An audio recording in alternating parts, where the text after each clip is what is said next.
Thank you so much for watching this video. Be sure to watch all the way to the end so that you may receive your free gift.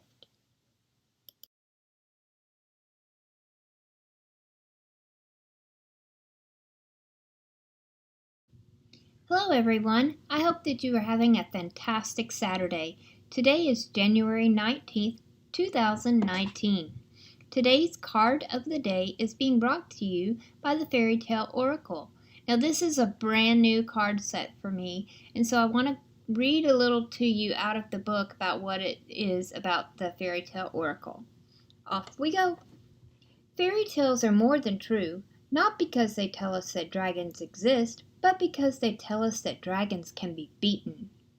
G.K. Chesterton. Welcome to a realm of peril and enchantment, where the cards you will shuffle, lay out, and read will share secrets truer than the truth, because they are filled with the great and timeless wisdom of fairy tales. Every card you choose will urge you to understand what is truly taking place. Every card will help you to go through whatever it is that you are facing. Every card will guide you out the other side, brighter and more blessed. Princes will brave great suffering for the hand of their true love. Princesses will dance in the enchanted slippers, and girls will emerge from the ashes of the fireplace, changed forever by the touch of a fairy godmother's wand. Every one of the fairy tales within these cards is a part of your soul, on its endless journey towards fulfillment. For the use of this oracle will create great magics for you, dear reader. Through the tales of wonder and their inherent wisdom, you will reclaim parts of your childhood, recover your most precious of memories, and be given a treasure map for the soul as it travels on its own unique path, searching for the gold we have all within us. The Fairy Tale Oracle is about initiation. Each and every fairy tale is a threshold, a door, a gateway from one life to another life. From a problem to a solution, from a question to an answer, from a mystery to a revelation. Through this deck and working with this oracle, we can be initiated again and again into ripe existence, into knowledge and maturity. This deck you hold within your hands is an exploration of your soul's journey from innocence to experience. And it is full of pure, good-hearted magical assistance. The purpose of the Fairy Tale Oracle is to allow us to become not only our fullest and greatest self, but to see the incredible magic that is all around us every day, every night, if only we allow ourselves to see and hear and feel. And through working with this deck, we can be led back to a state of wonderment, where all about us is fresh, amazing, and alive. Every tale will remind you of the value and beauty of your pure and good heart, even while undergoing the great and difficult test we all must face.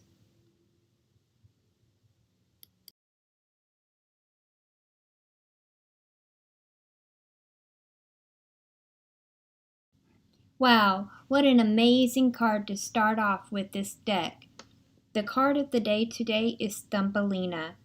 The whole summer, poor little Thumbelina lived alone in the great wood.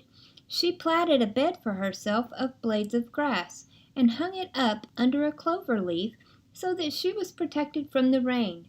She gathered honey from the flowers for food, and drank the dew on the leaves every morning. Thus the summer and autumn passed, but then came winter, the long, cold winter. This is a long, complicated, and very sweet-natured tale. It is about yearning to have a child and what we do to bring about fertility. It is very pagan in its values. As a woman who wishes to have a child asks a fairy for her help, she receives it in the form of a barley corn, an echo of corn, a symbol used in fertility rites since ancient Greece. She pays the price. She deals honorably with the fairy, and she plants the little barley corn. A massive flower grows in its place, and she is so overwhelmed by its beauty she kisses it, and the petals open, and within lies her daughter, a tiny being, scarcely as long as her thumb. So she is named Thumbelina, given a walnut shell for her bed, and she has a beautiful voice, and she sings, the like of which has never been heard. But her size makes her vulnerable, and she is stolen by a toad, who wants Thumbelina for her son's bride. In turn, she is rescued by a school of fishes who feel sorry for her. Thumbelina's fate is constantly being decided by those around her, and in all of this is the quest for where she truly belongs, and her home, and her true family. In it also is the quest for her true nature.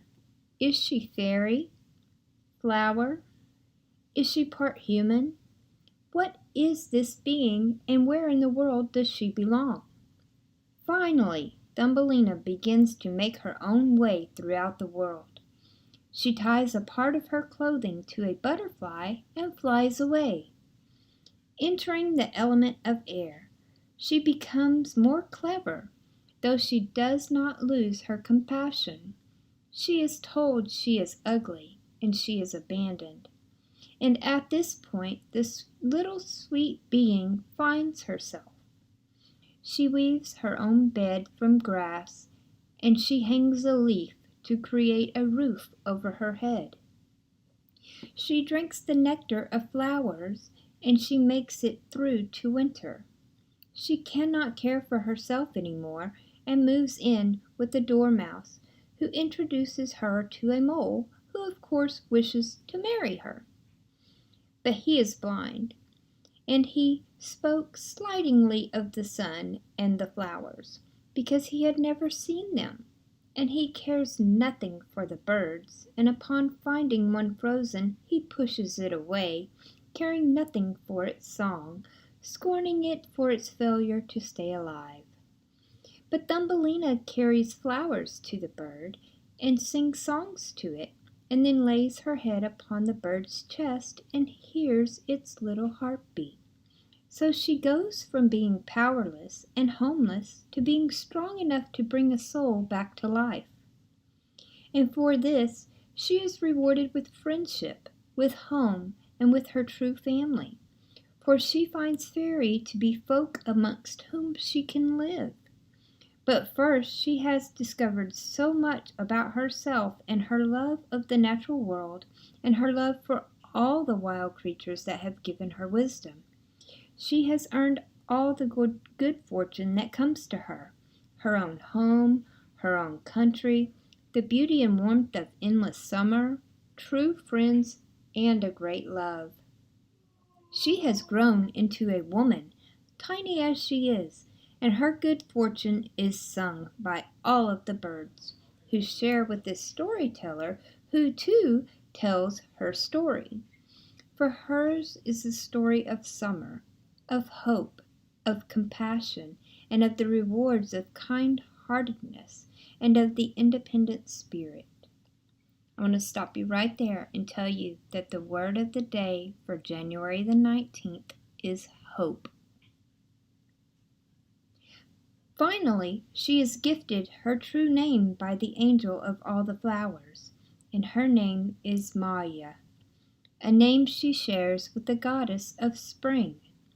This is a tale of empowerment, finding your own way and making your own friendships and relationships. It is time, therefore, for you to learn how to care for yourself, to choose for yourself, and yet not lose your warm heart along the way. The times when you've been ridiculed and rejected for being different will become a memory, and you will, in time, find your own true name, the song of your soul. Be yourself. Be who you are. Always, always, always love yourself first. Don't listen to the negative shit that other people have to say. Remember, what you put out to the universe is what you're going to get back. Don't believe when people say, oh, she's not good enough or he's not good enough. Because you start thinking those things, that's what you're sending out there. Therefore, that's what you're going to get back. Don't do that to yourself. That's not cool. You know how beautiful you are. You're an awesome, awesome person. Now, a few other little meanings of the card are exceeding expectations, people do not value what they know nothing of, finding your own people, your true name, there is no one like you, enjoy the challenges and learn from them. Rejection, unfortunately, will take place. You do not have to accept relationships with those you do not love. You will find your family and your kin. You are nature's child. Thumbelina has been brought to us all by Hans Christian Andersen. Thank you so much for listening. Remember, wait till the very end of the video for your free surprise.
Awesome! You did it! You made it all the way into the end of the video.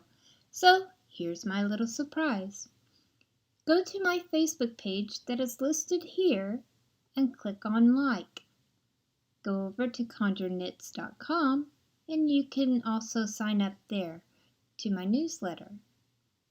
Then go to YouTube, click like on the video and subscribe. You can also follow me on Instagram.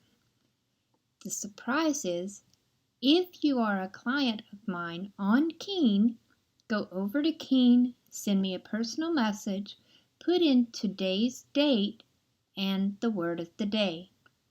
I will give you free minutes for a reading with me. I hope to talk to you soon. Bye-bye.